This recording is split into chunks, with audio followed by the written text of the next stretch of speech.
I had my daughter at 16, and now at 16 she's pregnant too. But the worst part? I looked into her eyes and realized I regret ever giving birth to her. Is this a curse or the consequence of my own buried pain? Maria was just 16 when the two pink lines changed her life. The moment she stared down at the pregnancy test in her trembling hands, her dreams of becoming a lawyer, of leaving her small town, of starting fresh, all of it evaporated like mist under the morning sun. Her mother cried. Her father yelled. The boy responsible had already disappeared. And just like that, Maria became a cautionary tale, whispered about by neighbors and frowned upon by church elders. With her growing belly came judgment, shame, and the crushing weight of a future she never asked for. When her baby girl was born, Maria named her Hope. It was a name she clung to, a desperate attempt to remind herself that maybe something good could still come from all the wreckage. But Hope cried a lot. She needed milk Maria couldn't afford, diapers she had to beg for. Nights bled into days, and Maria, still a child herself, became bitter. She watched her friends graduate, pose for prom pictures, and leave for university. She stayed behind, changing sheets and washing bottles. And deep down, though she loved her daughter, Maria couldn't shake the feeling that her life had ended the moment hopes began. By the time Maria turned 32, life had carved deep lines into her face. She never got the chance to go back to school. Her dreams of becoming a lawyer had faded into a routine of early morning cleaning jobs, cooking, and surviving one paycheck at a time. Hope, now 16, had grown into a striking young woman, confident, headstrong, and far too curious about boys. Maria tried to warn her. She begged. She yelled. She prayed. But every warning felt like it fell on deaf ears. Then, one rainy Thursday afternoon, Maria found the crumpled test in the bathroom trash. Two pink lines again. Her knees buckled. Hope stood in the doorway, lips trembling, eyes wide with fear but also defiance. "I didn't mean for this to happen," she whispered, the same words Maria had once said to her own mother. Something inside Maria snapped. "You've ruined your life," Maria spat, tears already spilling down her cheeks. "Just like I ruined mine giving birth to you." The words came out before she could stop them. Hope flinched like she'd been slapped. The room filled with silence, heavy and sharp. Maria ran into her room and slammed the door, breaking down in uncontrollable sobs. She hated what she'd said, but in that moment it felt true. The pain of her past had returned full circle, and it was wearing her daughter's face. Maria avoided Hope for days. She cooked without speaking, cleaned without looking at her, and slept with her face to the wall. Every corner of the house felt colder, heavier. Hope moved quietly, like a ghost walking on broken glass. She didn't cry. She didn't argue. But Maria could see the pain in her eyes, the silent question she didn't dare ask. "Do you really wish I was never born?" Maria wanted to take the words back, but something inside her had hardened. Maybe it was years of loneliness. Or maybe it was the fear that history was repeating itself, proving her a failure as both a daughter and a mother. She had fought so hard to protect Hope from the very path she once walked, only to watch her daughter step into it willingly. One evening, Maria found Hope curled up in bed, holding a baby onesie she'd secretly bought from a roadside vendor. It was soft yellow, small enough to fit in one palm. Maria stared at it for a long time, and then at Hope's face, so young, so scared, yet clinging to something she couldn't name. "You think a baby will love you?" Maria asked quietly. Hope looked up, startled. "You think this child will fix something in you?" Maria's voice cracked. "They don't. They break you. They take everything." Hope's lips quivered. "Is that what I did to you?" Maria couldn't answer. Her silence said more than words ever could. Maria sat on the edge of her bed that night, staring at the old photograph of herself at 16. Pregnant, scared, and clinging to forced smiles. She had always blamed her circumstances, the boy who left, the mother who judged, and the world that never gave her a second chance. But now, looking at Hope, she saw a mirror. A cruel one. The same mistakes. The same age. The same look in her daughter's eyes. a mix of fear, shame, and silent rebellion. The next morning, Maria did something she hadn't done in years. She opened the box buried in the back of her closet. Inside were old notebooks, a university application she never submitted, and a letter she wrote to Hope before giving birth.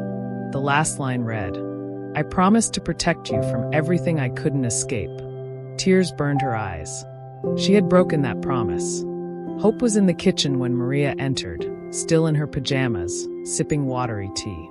Maria looked at her, really looked this time, not with anger, but with heartbreak. "I was so scared when I had you," she said softly. Hope said nothing. "I wanted to do right by you, but I never healed. I carried pain instead of love. And now I've passed that pain on to you." Hope looked down. Her voice cracked. "So what now? Am I supposed to hate my baby too?" Maria's heart dropped. "No," she whispered, "but you deserve more than just surviving. And I don't want you to end up like me." Hope finally met her gaze. "Then help me." And for the first time, Maria nodded. They sat side by side in the tiny clinic waiting room. Maria clutching her handbag tightly, Hope gently rubbing her stomach. Neither spoke much, but something between them had shifted. The silence no longer felt like punishment. It felt like space to begin again, to rebuild something fragile. The nurse called Hope's name, and Maria stood up with her. She didn't plan to go in, but Hope reached for her hand, and that small gesture shattered what remained of Maria's emotional wall. Inside, as the doctor explained the months ahead, Maria listened more than she spoke. She noticed how Hope asked questions she herself never had the courage to ask. She saw her daughter's strength, not because she was pregnant, but because she wasn't running away from it. Later, as they walked home, Hope paused by a small bench in the park. "Do you still regret having me?" she asked, her voice barely above a whisper. Maria sat beside her slowly. "I regret the life I lost," she said honestly. "But that doesn't mean I wish you never existed. I just didn't know how to love you through the pain." Hope nodded, eyes watering. "I don't want my child to feel like a mistake." Maria reached out and tucked a loose curl behind Hope's ear. "Then we make sure they don't. We break this curse together." It wasn't a promise of perfection, just a fragile hope between two broken women. But it was a start. Hope stood by the window one humid evening, her hand resting on her growing belly. The house was quiet except for the faint hum of the fan and the soft clinking of plates in the kitchen. She hadn't said much all day, just moved slowly, like her thoughts were too heavy to carry. Maria watched her from the doorway, remembering when it was her standing by that same window, feeling alone. Then it happened. Hope gasped and placed both hands on her stomach. "Mama," she called out, voice trembling. It kicked. Maria rushed in, kneeling beside her. She placed a hand gently where Hope pointed, and just for a moment she felt it, a soft flutter, like a whisper from the inside. Maria's breath caught in her throat. It took her back to a time she had long buried, when she first felt Hope move and dared to believe things could get better. Hope laughed, teary-eyed. "It's real now. It's really happening." Maria nodded slowly. "Yes, baby. It is." They sat down together on the worn couch. For the first time, Maria spoke about her own pregnancy, the loneliness, the fear, the small joys she never shared. And Hope listened, not as a child, but as a woman now walking a path similar to her mother's. In that quiet moment, between old scars and new beginnings, the first kick became more than just movement. It became connection. A sign that something alive was growing, not just in Hope's womb, but between the two of them too. Maria hadn't planned anything. There was no money for decorations, no guest list, no fancy cake or pastel balloons. But one Sunday afternoon, a few of the neighborhood women showed up at the door with small bags and shy smiles. "She's one of us now," one said, nodding toward Hope. "We may not have much, but we remember what it's like." Maria was stunned.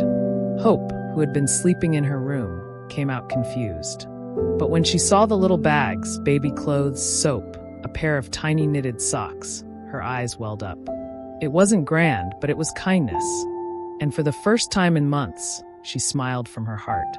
The women laughed as they shared their own birth stories.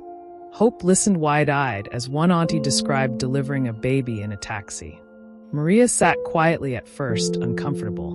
But then one woman said, "We were all young once. We all made mistakes. But what matters is what we do next." Later, after everyone had gone and the living room was a mess of wrappers and old plastic chairs, Hope looked at Maria. Why would they do this? Maria smiled tiredly. Because women remember. And sometimes we show up for each other even when the world doesn't. That night, as Hope folded the tiny clothes and placed them carefully in a reused carton, Maria helped her without saying much. It wasn't the baby shower either of them imagined, but it felt right, like a blessing that didn't need perfection to be powerful. It started just after midnight, the cramps, the tightness, the unmistakable wave of pain.